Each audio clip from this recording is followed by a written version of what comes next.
Le tueur fixe une bombe sous la voiture, puis s'éloigne rapidement à moto. La bombe déclenche aussitôt le compte à rebours. Mais le conducteur n'en sait rien, et continue de conduire tranquillement. Soudain une abeille entre dans la voiture. L'homme agite les mains en panique, mais n'arrive pas à chasser l'abeille. Rapidement, cela l'énerve. Il donne un coup de volant et se gare sur le bas-côté. Il descend et commence à chasser frénétiquement l'abeille. L'homme voit l'abeille se poser sur le pare-choc.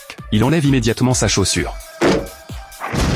En voyant cette scène, le tueur pense que la mission est accomplie, mais il ne sait pas que l'homme se tient devant la voiture, soulagé de ne pas être resté à l'intérieur. Le lendemain, à sa grande surprise, quand l'homme part au travail en voiture, le tueur réapparaît. Cette fois, le tueur dégaine et tire. L'échec de la veille l'a rendu furieux. La balle touche le réservoir d'essence. L'essence commence à se répandre sur la route. Mais l'homme est occupé à téléphoner à sa femme, et ne remarque visiblement pas le danger. La conversation du couple ne se passe pas bien. L'homme s'apprête à utiliser l'allume-cigare, mais il l'arrache par accident. Sans réfléchir, il le jette par la fenêtre. L'essence répandue s'enflamme aussitôt. L'instant d'après, l'homme ne pense qu'à sa conversation avec sa femme, sans remarquer ce qui se passe derrière. Heureusement, le tueur saute de sa moto à temps, et sauve sa peau de justesse. Le tueur classe l'homme comme mission dangereuse. Les deux échecs rendent le patron furieux. Il ordonne à ses hommes de terminer la mission rapidement. De son côté, l'homme arrive à la station-service pour faire le plein, sans savoir que la menace approche. Pour s'assurer que tout se passe bien, le malfrat fait appel à un tueur d'élite cette fois. Pendant ce temps, le mécanicien découvre le trou dans le réservoir de la voiture. Mais l'homme n'y prête pas attention. Le mécanicien colle alors un chewing-gum sur le trou. L'homme s'apprête à se laver les cheveux, sans savoir que le tueur derrière lui est prêt à agir. Le tueur verse du poison sur un mouchoir, puis s'approche discrètement de l'homme.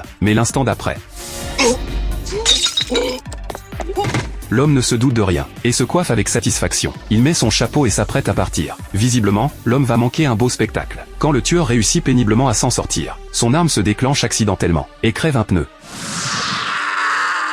On dit jamais 203. Les échecs successifs de ces hommes rendent le patron fou de rage. Cette fois, il décide d'agir lui-même. Quand l'homme rentre chez lui avec sa famille, un homme se cache derrière la porte et les braque avec une arme. La famille est terrifiée par cette scène, mais le patron n'aurait jamais imaginé que cet endroit n'est pas du tout sûr. Bet you're surprised to see me. We certainly are. I'm very impressed, I might add.